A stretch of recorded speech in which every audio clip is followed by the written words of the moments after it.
अच्छा साहब, after consultation सदर ममलकत एक तारीख का ऐलान करते हैं। वो खा वो नवंबर की हो, खा वो फरवरी की हो। उसके बाद उस तारीख के ऐलान के बाद इलेक्शन कमीशन के पास या चीफ इलेक्शन कमिश्नर के पास ये इख्तियार बाकी रहता है कि वो उस तारीख को उस तारीख को खुद तब्दील कर दें और कहे कोई और बहाना बना के कहे नहीं जी अब तो मैं फरवरी में नहीं करा सकता, अगर हल्का बंदी मुकम्मल हो गई है, अब अगले साल फरवरी में देखा जाएगा। तो ये इख्तियार है इलेक्शन कमीशन के पास? देखिए, मैं वही बात करूंगा, इख्तियारात को आप एक तरफ से एक मिनट, फिर मैं इसको इस सवाल को इससे पहलू तय नहीं कर रहा, मैं जवाब इसका बिल्कुल दूंगा।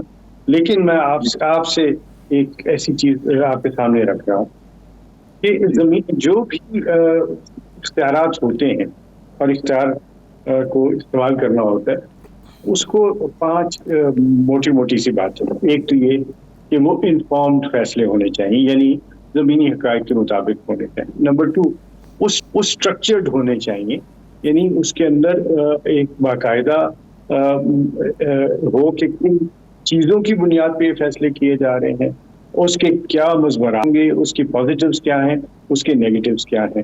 तीसरा कि जो ये इख्तियारात इस्तेमाल कर रहा है उसको वो इख्तियार इस्तेमाल करने का हक भी है या नहीं है। और चौथी बात ये है कि ये मुल्क और कौम की मफाद के लिए होने चाहिए। पांचवा ये कि वो आइन और कानून के मुताबिक होने चाहिए।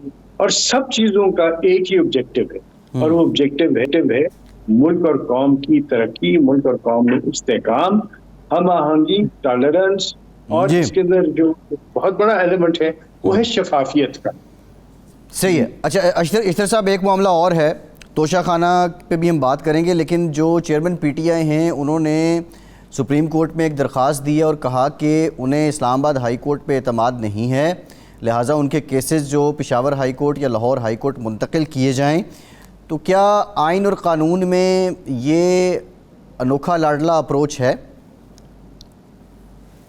मैं इस पे अगर आप इजाज़त दें तो कोई कमेंट नहीं करूँगा, क्योंकि ये मामला अदालत में है, और अगर कोई अदालत में मामला हो तो मुनासिब नहीं होता कि हम उसको पब्लिकली डिस्कस करें। हाँ, जब फैसला आ जाएगा तो फिर हम उसके ऊपर बहुत अच्छे तरीके से बहस भी कर सकेंगे, डिस्कस भी कर सकेंगे, क्योंकि वो पब्लिक नहीं, आप दोस्त फरमा रहे हैं, ठीक है, ज़ेर समाअत मुकदमे पर आप बिल्कुल कमेंट ना करें।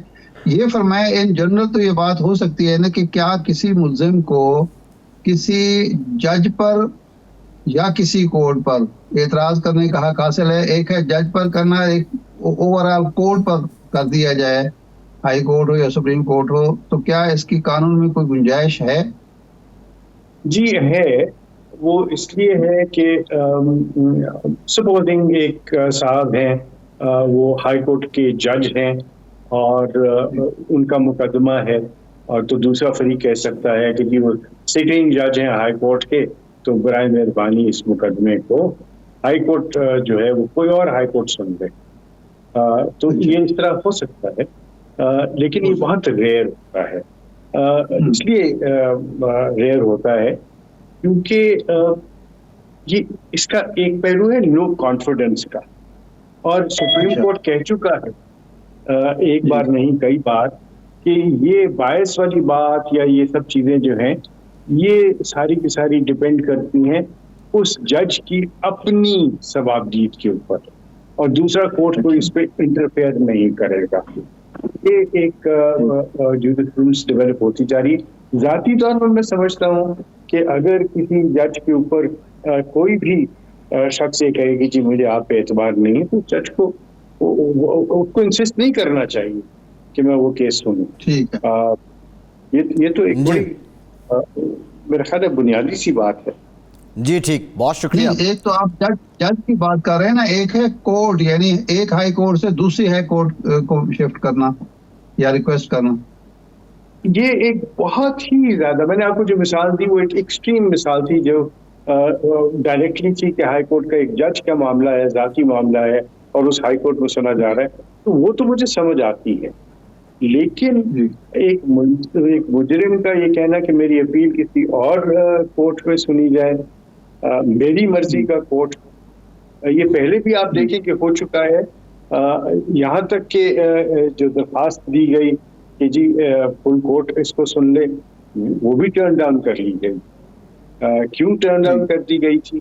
ये कह के कि जी ये सवाबीत जो है ये फीडबैक करती है। तो जब यहाँ तक ये मामला हो, और मेरा ख्याल है सुप्रीम कोर्ट में भी कुछ जजेस पे एतराज़ किया गया था, और वहाँ भी ये कहा गया कि ये जज साहब की अपनी सवाबदीद है, वो सुनना चाहते हैं, ये नहीं सुनना चाहते। तो वही एप्लीकेबल होना चाहिए सबको, ना कि उसके अंदर आप एक केस में कोई फैसला दें और दूसरे केस में दूसरा फैसला दें। इसमें एक यूनिफॉर्मिटी होनी चाहिए जी, कोई डिस्क्रिमिनेशन नहीं होनी चाहिए। और ये मामला जो है ये बहुत सेंसिटिव होते हैं। आप इनको मिसाल न बनाएं आने वाले दिनों के लिए कि इस तरह लोग जो हैं वो बढ़ चढ़ के कोर्ट्स को ऊपर जो है वो नो कॉन्फिडेंस का, मैं कोर्ट्स की बात कर रहा हूँ, कोर्ट्स के ऊपर नो कॉन्फिडेंस का ये करें, ऐसा होना नहीं चाहिए।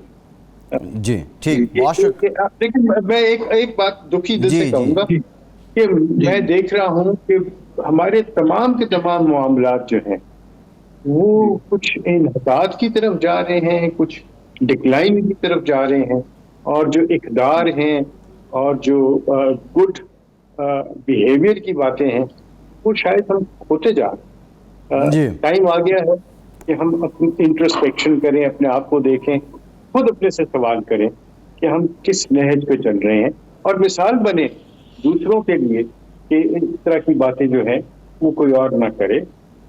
ये है मेरी सोच।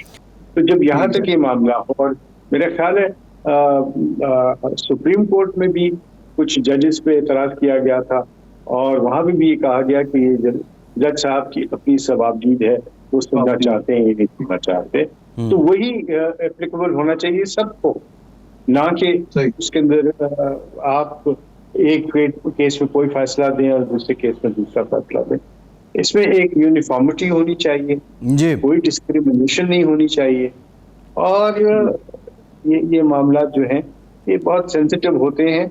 आप इनको मिसाल न बनाएं आने वाले दिनों के लिए कि इस तरह लोग जो हैं वो बढ़ चढ़ के कोर्ट्स को ऊपर जो है वो नो कॉन्फिडेंस का, मैं कोर्ट्स की बात कर रहा हूँ, कोर्ट्स के ऊपर नो कॉन्फिडेंस का ये करें, ऐसा होना नहीं चाहिए।